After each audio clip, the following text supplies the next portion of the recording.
ओम श्री शक्ति नमः। ओम श्री शक्ति नमः। ओम श्री शक्ति नमः। देवी उमा के शरीर से सरस्वती का आविर्भाव, उनके उनके रूप की प्रशंसा सुनकर शंभू का उनके पास दूत भेजना।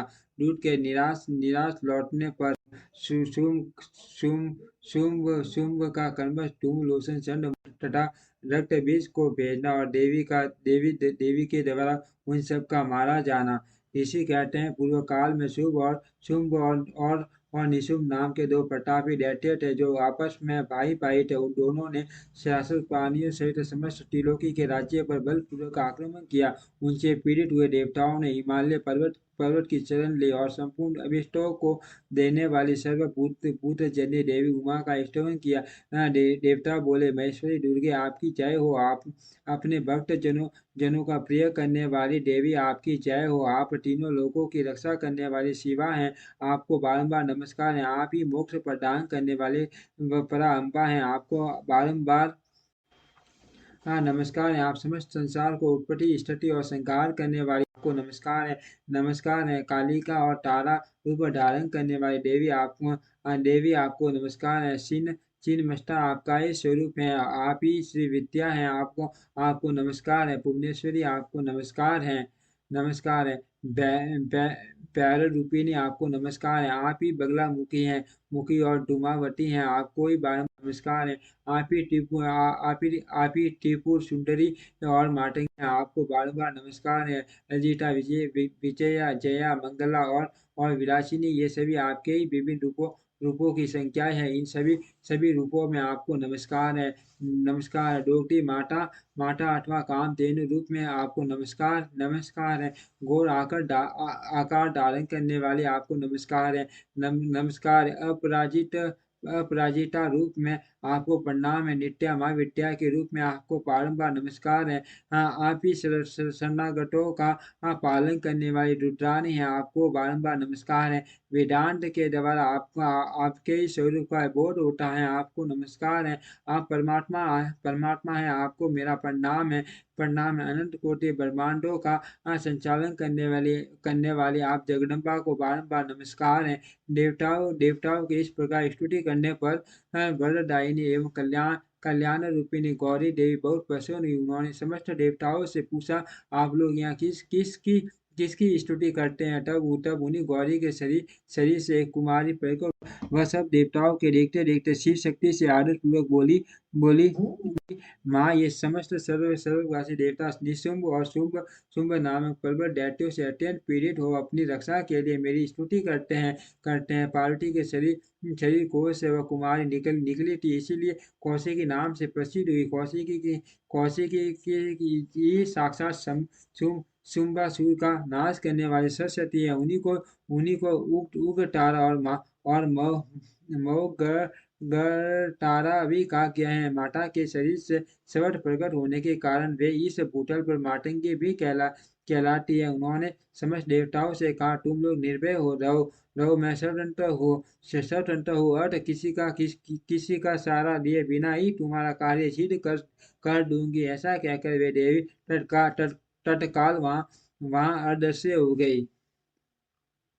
एक दिन शुंभ शुंभ और निशुंभ सेवक षंड और मुंड ने देवी को देखा। उनका मनोरूप नेत्रों को सुख प्रदान करने वाला था। उसे देखते ही वे मोहित हो शुद्ध बुद्ध खोकर पृथ्वी पर गिर पड़े। फिर होश में आने पर वे अपने राजा के पास गए और आराम से ही सारा सारा वटान बताकर बोले, महाराज, हम दोनों ने एक अपूर्व सुंदरी नारी की है जो हिमालय के रमणीय शिखर पर रहती हैं और सिंह पर सवारी करती हैं। छंड मुंड की यह बात सुनकर मान असुर शुभ ने मान असुर शुभ ने देवी के पास सुग्री नामक अपना दूत भेजा और कहा, दूत हिमालय पर कोई अपूर्व सुंदरी रहती हैं। तुम वहां जाओ और उससे मेरा संदेश कहकर उसे प्रयत्नपूर्वक यहाँ ले आओ। यह आज्ञा पाकर दानव शिरोमणि सुग्री हिमालय पर गया और जगदम्बा महेश्वरी से इस प्रकार बोला। दूत ने कहा, देवी दैत्य शुंभासुर अपने महान बल और विक्रम के लिए तीनों लोकों में विख्यात है। इसका छोटा भाई निशुंभ भी वैसा ही है। शुभ ने मुझे तुम्हारे पास दूत बनाकर भेजा है, इसीलिए मैं यहाँ आया हूँ। सुरेश्वरी, उसने जो जो संदेश दिया है उसे इस समय सुनो। मैंने सम्रांगण में इंद्र आदि देवताओं को जीत कर उनके समस्त रत्नों का अपहरण कर लिया है। यज्ञ में देवता आदि आदि के दिए हुए देव भाग भाग का मैं स्वयं ही मैं भी उपभोग करता हूँ। मैं मानता हूँ कि तुम स्त्रियों में रतन हो, सब रतनों के ऊपर स्थित हो, इसीलिए तुम काम जनित रस के साथ मुझको अथवा मेरे भाई को अंगीकार करो। दूत के मुंह से शुंभ का यह संदेश सुनकर भूतनाथ भगवान शिव की प्राण वल्लभा महामाया ने इस प्रकार कहा। देवी बोली, दूत तुम सच कहते हो, तुम्हारे कटन कटन में थोड़ा सा भी असत्य नहीं है। परंतु मैंने पहले से एक प्रतिज्ञा कर ली है, उसे सुनो। जो मेरा गमन सूर कर दे, जो मुझे युद्ध में जीत ले, उसी को मैं पति बना सकती हूँ, दूसरे को नहीं। यह मेरी अटल प्रतिज्ञा है। इसी इसलिए तुम शुंभ और निशुंभ को मेरी यह प्रतिज्ञा बता दो, फिर इस विषय में जैसा उचित हो वैसा वे करे। देवी की यह बात सुनकर दानव सुग्रीव लौट गया। वहां जाकर उसने विस्तार पूर्वक राजा को सब बातें बताई। दूत की ये बात सुनकर उग्र उग्र शासन करने वाले शुंभ कुपित हो उठा और बलवानों में श्रेष्ठ सेनापति डुमा डुमासस से बोला, डुमाक्स, हिमालय पर कोई सुंदरी रहती है। तुम शीघ्र ही वहां जाकर जैसे भी वह यहाँ आए, उसी तरह उसे ले आओ। असुर पर्वत उसे लाने में तुम्हें भय नहीं मानना चाहिए। यदि वह युद्ध करना चाहे तो तुम्हें प्रयत्नपूर्वक उसके साथ युद्ध भी करना चाहिए। शुंभ की ऐसी आज्ञा पाकर दैत्य धूम्रलोक से हिमालय पर गया और उमा के अंश से प्रकट हुई भगवती भुवनेश्वरी से कहा, नितंबिन, मेरे स्वामी के पास चलो, नहीं तो तुम्हें मरवा डालूंगा। मेरे 60,000 असुरों की सेना है। देवी बोली, वीर, तुम्हें दैत्यराज ने भेजा है। यदि मुझे मार ही डालोगे तो क्या करूंगी, परंतु युद्ध के बिना मेरा वहां जाना असंभव है। मेरी ऐसी ही मान्यता है। देवी के ऐसा कहने पर दानव धूम्रलोचन उन्हें पकड़ने के लिए दौड़ा, परंतु महेश्वरी ने हु के उछाल मारते से उसको भस्म कर दिया। तभी तभी से वे देवी इस भूतल पर धूमावती कहलाने लगी। उनकी आराधना करने पर वे अपने भक्तों के शत्रुओं का संहार कर डालती हैं। धूमाक्ष के मारे जाने पर अत्यंत कुपित हुए देवी के वाहन सिंह ने उसके साथ आए हुए समस्त असुर गणों को सवा डाला। जो जो मरने से बचे वे भाग खड़े हुए। इस प्रकार देवी ने दैत्य धूम्रलोचन को मार डाला। इस समाचार को सुनकर प्रतापी शुंभ ने बड़ा क्रोध किया। वह अपने दोनों ओठों को दांतों से दबा कर रह गया। उसने कर्म संत मुंड तथा रक्त नामक असुरों को भेजा। आज्ञा पाकर वे दैत्य उस स्थल पर गए जहाँ देवी विराजमान थी।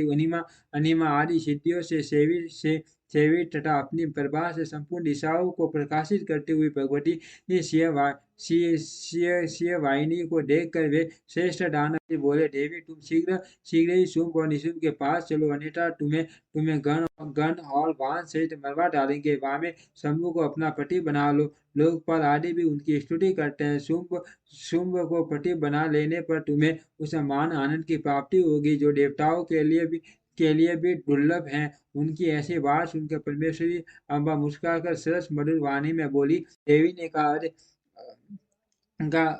अद्वितीय महेश्वर परम ब्रह्म परमात्मा सर्वत्र विराजमान है, जो सदाशिव कहलाते हैं। वेद भी उनके तत्वों को नहीं जानते। फिर विष्णु आदि आदि की तो बाटी क्या है। उन्हीं सदाशिव की मैं सूक्ष्म प्रकृति हूँ।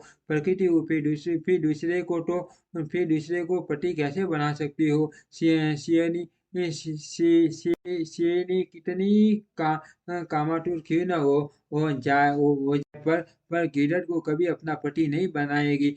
नहीं बनाएगी, हठीली गधे गधे को और बाकी खरगोश को नहीं बनेगी। दैत्य, तुम सब लोग झूठ बोलते हो, क्योंकि काल रूपी रूपी संपर्क फंदे में फंसे हुए हो। तुम या तो पाताल को लौट जाओ, या शक्ति हो तो युद्ध करो। देवी का यह क्रोध पैदा करने वाला वचन सुनकर वे दैत्य बोले, हम लोग अपने मन में तुम्हें अबला समझकर मार नहीं रहे हैं, परंतु यदि तुम्हारे मन में युद्ध की इच्छा है तो सिंह पर सुस्थिर होकर बैठ जाओ और युद्ध के लिए आगे बढ़ो। इस तरह वाद विवाद करते हुए उनमें कलह बढ़ गया, और समरागण में दोनों दलों पर तीखे बाणों की वर्षा होने लगी। इस तरह उनके साथ लीलापूर्वक युद्ध कर परमेश्वरी ने छद्म सहित महान असुर रक्तबीज को मार डाला। वे देव वैरी असुर द्वेष बुद्धि करके आए थे, तो भी अंत में उन्हें उस उत्तम लोक की प्राप्ति हुई जिसमें देवी के भक्त जाते हैं। ओम श्री शक्ति नमः। ओम श्री शक्ति नमः। ओम श्री शक्ति नमः।